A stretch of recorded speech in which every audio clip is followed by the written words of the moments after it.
Ya, silakan masuk. Isi. Ya, malam deh. Iya malam Bu. Bisa dulu. Iya Bu. Saya ngerasa pusing, ngerasa susah tidur dan apa ya, kalau misalnya bangun itu kayak tiba-tiba gelap gitu Bu. Oh ya. Apakah setiap hari dirasakan atau saat-saat ini aja? Kayaknya berkala deh Bu. Soalnya nggak rutin tapi sering. Oh gitu ya. Sebentar ya. Bisa dulu sebentar tekanan darahnya. Siapa tahu ada pengaruh dengan darah. Tadi kesini jalan kaki atau naik motor? Naik motor Bu. Oh berarti nggak apa-apa ya. Kita langsung periksa soalnya nanti kalau jalan kaki kecapean istirahat sebentar.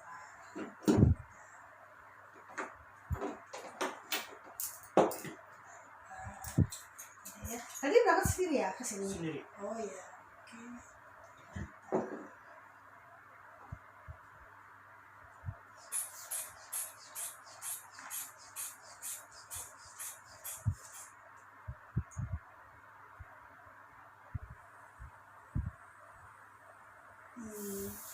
Bagus. Tekanan darahnya 110/70, berarti tidak ada pengaruh pusing dari tekanan darah. Mungkin ada penyebab lain, bisa juga dari hemoglobinnya. Siapa tahu nanti hemoglobin darahnya itu kurang. Itu mempengaruhi pusing. Berarti tekanan darah saya normal Bu. Normal, kalau masih 110/70 normal. Kalau dinyatakan tidak normal, kalau 130 ke atas atau diastolnya di bawah 70 itu termasuk normal. Tidur malamnya teratur nggak? Jam berapa tidur malam? Kalau biasanya tuh Bu paling cepat tuh jam 11. Oh, itu terlalu malam. Usahakan tidur itu 8 jam dalam sehari. Misalnya kamu ada 1 jam tidur siang, berarti malamnya cukup 7 jam. Jadi otomatis 8 jam. Usahakan tidur itu cukup paling lambat jam 9 malam sudah tidur. Usahakan lampu mati. Supaya otak kita bisa istirahat dengan bagus. Nah, jangan suka main HP kalau malam. Nanti kalau kalian main HP pusing. Penyebab pusing itu bermacam-macam. Ada yang dari HP karena pusing, kecapean, matanya sakit. Kemudian lambat makan, juga menyebabkan sakit perut, pusing. Jadinya itu. Oh iya Bu.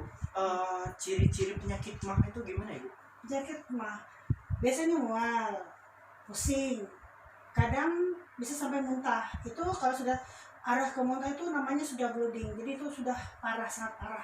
Itu tidak bisa diobati dengan obat biasa. Dia itu harus intens, kita mengobatinya dengan ada yang pakai obat sirup atau kita kasih yang lebih daripada yang obat biasa. Tapi kalau masih obat biasa cukup, dan makan sedikit-sedikit tapi sering. Ya Bu. Iya. Saya mau tanya lagi Bu. Jadi kebetulan mungkin ya beberapa saat lagi mau menikah. Nah kalau boleh tahu ya Bu, sebelum menikah itu yang harus kita ketahui itu apa dulu Bu?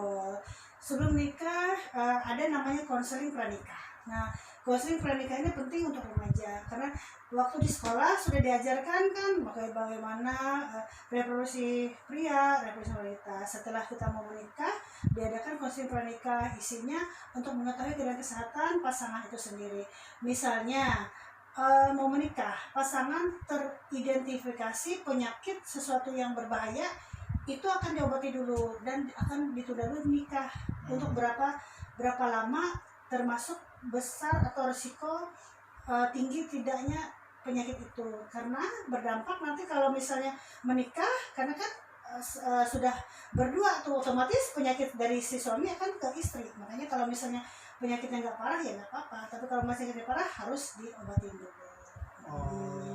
Itu harus dikasih vaksin sebelum vaksin imunisasi TT namanya, itu untuk mencegah untuk kekebalan. Kalau misalnya saya sudah menikah, tapi saya ingin menunda kelahiran dulu, itu bisa nggak Bu? Oh bisa.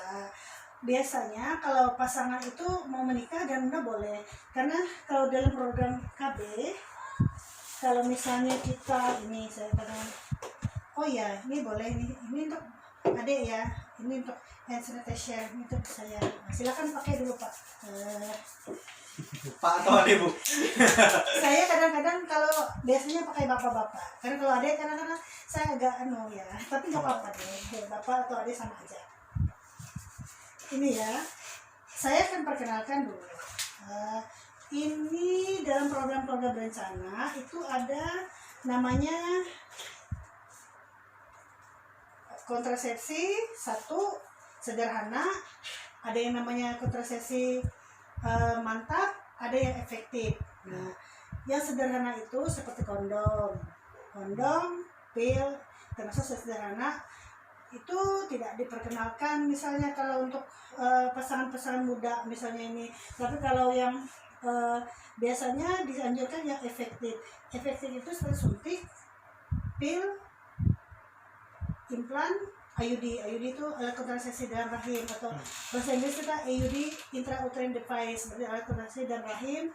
Itu dianjurkan untuk saat sekarang karena itu termasuk alat kontrasepsi jangka panjang yang paling aman. Kalau yang dinamakan mantap itu vasektomi dan tubektomi, itu untuk orang yang sudah tidak ingin punya anak lagi. Diusahakan kalau udah punya anak 3, usianya cukup harus itu. Tapi kalau masih ini pakai yang jangka panjang saja. Jadi kita makanya ini, nah, susuk atau implan, alat kontrasepsi dalam kulit, atau IUD tadi ada alat kontrasepsi dalam rahim. Kalau boleh tahu itu yang jangka panjang itu waktunya berapa lama ya Bu? Kalau jangka panjang yang implan itu 3 tahun. Kalau yang IUD 8 tahun. Tapi dianjurkan untuk orang yang benar-benar ingin punya anak dan untuk menunda itu IUD atau AKDR, alat kontrasepsi dalam rahim. Karena apa? Itu non hormonal. Kalau yang hormonal seperti suntik, pil, implan, kadang-kadang kalau udah dikasih suntik, dikasih alat kontrasepsi itu dia akan haidnya nggak teratur dan akan memperlambat dia hamil lagi. Tapi kalau misalnya dikasih IUD atau alat kontrasepsi dalam rahim itu kan non hormon, seperti orang tidak ber-KB, hanya alat aja yang dipasang di dalam rahim. Coba tadi kalau kesini sama pasangannya, jadi bisa saya jelaskan nanti. Ini kalau ini disampaikan 2 kali, nanti kalau kurang jelas kan bisa bawa pasangannya ke sini ya. Siap. Ada lagi yang bisa saya bantu? Kalau boleh tahu